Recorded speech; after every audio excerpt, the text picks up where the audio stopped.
কয়েকদিন ধরেই সারা দেশে থেমে থেমে হচ্ছে ঝড় বৃষ্টি। আগামী কয়েকদিনও ঝোড়ো হাওয়া সহ বৃষ্টির পূর্বাভাস রয়েছে। আবহাওয়ার এমন পরিস্থিতি নিয়ে ঈদুল আজহা উদযাপন নিয়ে শঙ্কায় রয়েছে দেশবাসী। এবার আসন্ন ঈদুল আজহায় বৃষ্টি নিয়ে নতুন বার্তা দিয়েছে আবহাওয়া অধিদপ্তর। বিস্তারিত শেখ ফরিদের রিপোর্টে। চলতি মাসের শুরুর পর থেকেই রাজধানী সহ সারা দেশে বৃষ্টি হচ্ছে। আগামী কয়েকদিনে ঝোড়ো হাওয়া সহ দেশের কোথাও কোথাও অতি ভারী বর্ষণের শঙ্কাও রয়েছে। ৩ জুন মঙ্গলবার আগামী ৯৬ ঘন্টার এক বিজ্ঞপ্তিতে এমন তথ্য জানিয়েছে আবহাওয়া অধিদপ্তর। বিজ্ঞপ্তিতে বলা হয়েছে, দেশে বর্তমানে মৌসুমী বায়ু বিরাজ করছে, ফলে এখন দেশে বিচ্ছিন্নভাবে বৃষ্টি হচ্ছে। এই বৃষ্টিপাত কমে যাওয়ার কোনো সম্ভাবনা নেই। এই অবস্থায় দেশের ৩ বিভাগে ভারী বৃষ্টি হওয়ার সম্ভাবনা রয়েছে, যার মধ্যে এক বিভাগে অতি ভারী বর্ষণের প্রবল শঙ্কা রয়েছে। ভীষণ এসি নিয়ে এলো মানিব্যাগ গ্যারান্টি অফার। 1 মাস ব্যবহার করে সন্তুষ্ট না হলে সম্পূর্ণ টাকা ফেরত।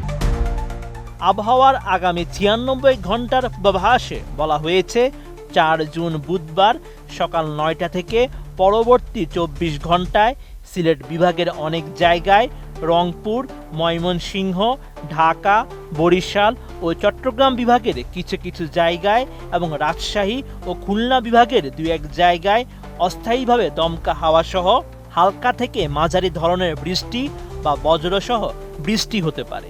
একই সঙ্গে সিলেট বিভাগের কোথাও কোথাও মাঝারি ধরনের ভারী থেকে ভারী বর্ষণ হতে পারে।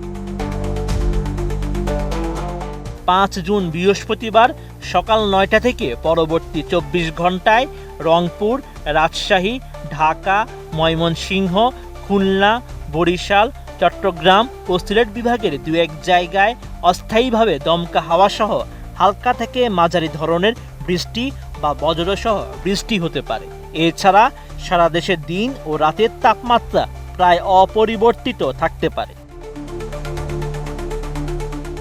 ৬ জুন শুক্রবার রংপুর, রাজশাহী, ঢাকা, ময়মনসিংহ, খুলনা, বরিশাল, চট্টগ্রাম ও সিলেট বিভাগের ২-১ জায়গায় অস্থায়ীভাবে দমকা হাওয়া সহ হালকা থেকে মাঝারি ধরনের বৃষ্টি বা বজ্রসহ বৃষ্টি হতে পারে।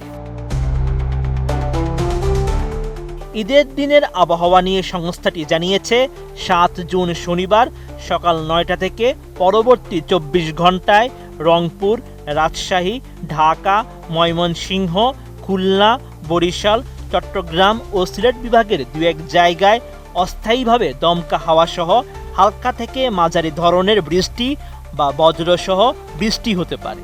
সেই সঙ্গে সারা দেশে দিন ও রাতের তাপমাত্রা সামান্য বাড়তে পারে।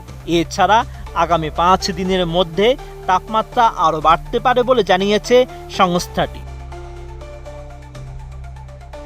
Sheikh Farid, ATN news.